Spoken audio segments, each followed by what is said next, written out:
تو اب میں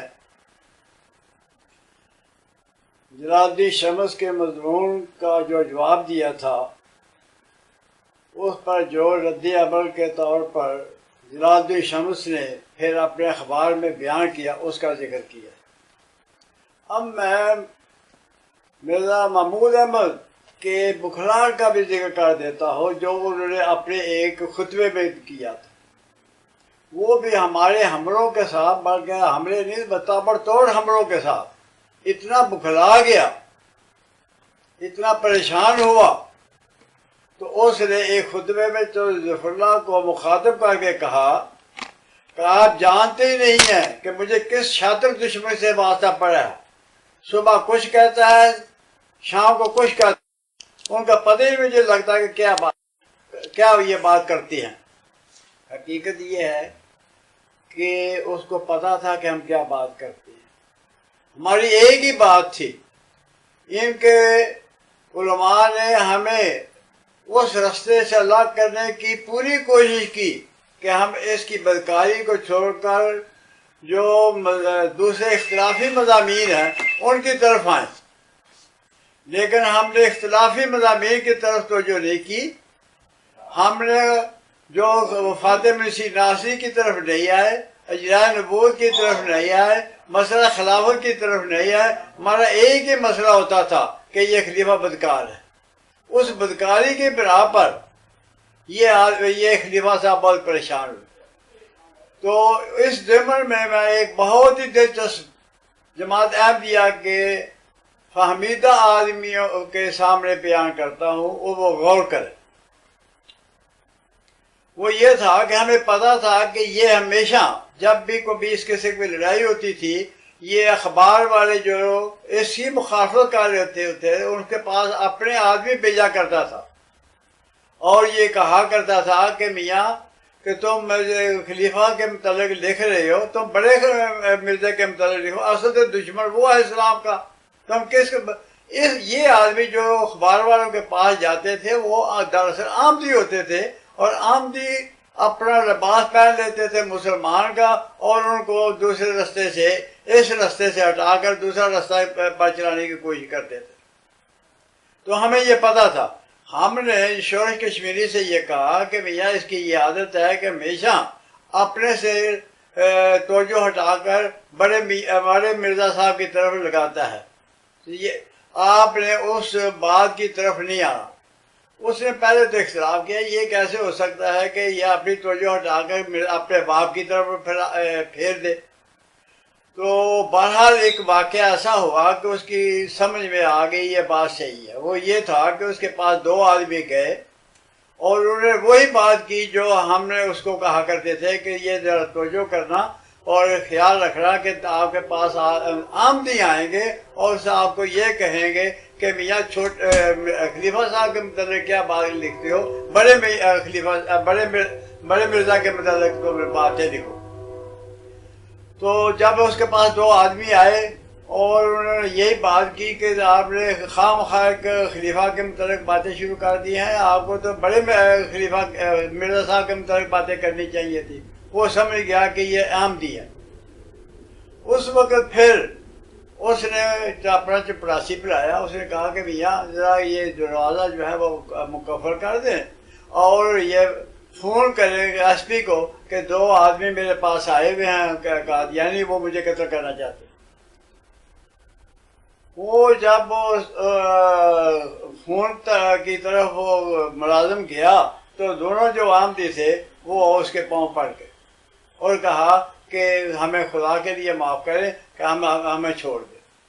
تو اگلے دن پھر شورش کشمیری نے یہ سارا کے سارا واقعہ بیان کیا۔ تو ہمارے ایک دوست تھے، بڑے مہربان دوست تھے اور بڑے ہمارے بلکہ ہمیں گائیڈ بھی کرتے تھے، مرزا محمد حسین بھی کا، جو اس کے خلیفہ صاحب کے گھروں کا تعلیق تھا۔ اس نے پھر شورش کو کہا کہ پھر اگر یہ واقعہ صحیح ہے آپ بیان کرتے ہیں تو آپ پھر اس کے متعلق کو لکھیں بھی۔ اس نے پھر یہ سارے کا سارا واقعہ لکھا کہ میرے پاس اس آدمی نے اپنے باپ کے خلاف لکھنے کے لیے دو آدمی بھیجے اگر مجھے اطلاع نہ ہوتی ممکن ہے کہ میں گمراہ ہو جاتا اور غلط رستے پر چل پڑتا، کیونکہ مجھے پہلے اطلاع دے دی ہوئی تھی ان حقیقت پارٹی کے آدمیوں نے، تو مجھے پتا تھا اسی وقت پھر میں سمجھ گیا کہ یہ اسی خلیفے کے آدمی بھیجے ہوئے۔ انہوں نے اس واقعہ کے بعد روا کا راسپٹی لکھا جو کہ اخبار چٹان رسالے میں چھپ چکا ہوا ہے۔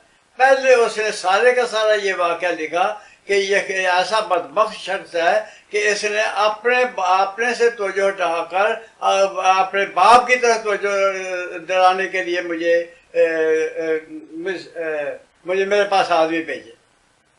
تو یہ ایک ضمنی طور پر واقعہ تھا، اور واقعہ بھی بڑا سنگین ہے۔ میں اور یہ بات آپ لوگوں کے سامنے حرفیہ بیان کرتا ہوں، اور اگر مجھ پر اعتماد نہیں ہے تو آپ 56 کی رسالہ چٹان کو دیکھیں، اس میں روا کا راسپٹین اس مضمون ہے، اس سے پہلے جو انہوں نے لکھا ہے وہ خود بخود پڑھ لے کہ کس طریقے سے یہ شخص اپنے باپ کے خلاف لکھانے کے لیے اس نے آدمی بھیجے، اس میں باقاعدہ ریکارڈ ہے یہ۔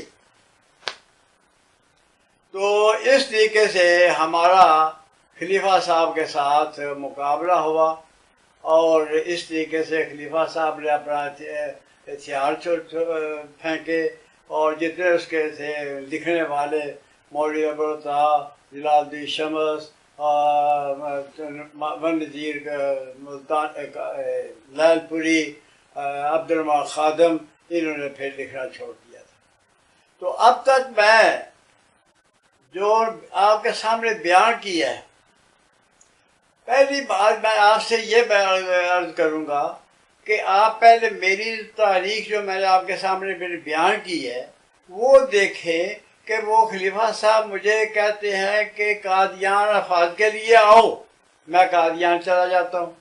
وہ کہتے ہیں فرقان فورس میں جاؤ اور اپنی جانیں قربان کرو، جہاد کرو، ان کے کہنے پر میں فرقان فورس میں بھی جوائن کر لیتا ہوں۔ تو کیا میں آپ کے سلسلے کا، جماعت احمدیہ کا یا خلیفہ صاحب کا کیسے دشمن ہوں؟ اس پر آپ غور کریں۔ دشمنی میری اس وقت پڑی ہوئی تھی، مخالفت میری اس وقت ہوئی تھی، اور میں جماعت سے الگ اس وقت ہوا تھا کہ جب مجھے اس کی بدکاری کا علم ہوا۔ تو یہ بحث جو ہے وہ جو فتنے کا آغاز کیا تھا، اس طریقے سے وہ اس کا اختتام ہوتا ہے۔